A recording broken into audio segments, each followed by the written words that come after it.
আমার সবটুকু বিশ্বাস যে দিয়েছে ভেঙে, তাকে কৃতজ্ঞতা জানাই। সে দিয়েছে আমার অন্ধ চোখে আলো, যার বিশালতার মাঝে আমি একটুকু পাইনি ঠাই। তাকে কৃতজ্ঞতা জানাই। সে যে দিয়েছে আমার মহাশূন্যে আশ্রয়। আমার সব অপূর্ণতায় যেন হয় আমার শূন্য পথের প্রতি শ্রেয়তম আশীর্বাদ।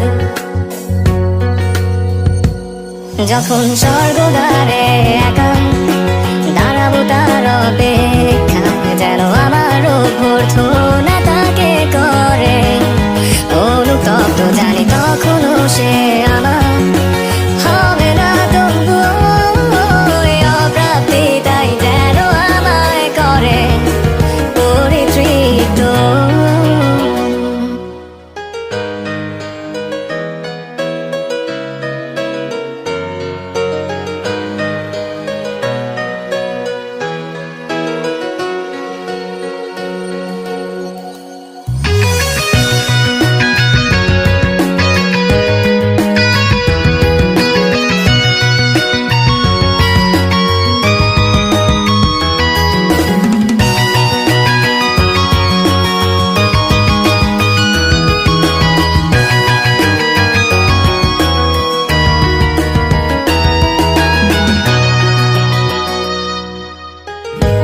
আজ কোনো অনুভূতির গভীরে যেতে চাই না আর কখনো, যেখানে নিঃশব্দ কান্নায় স্বরচিত হয়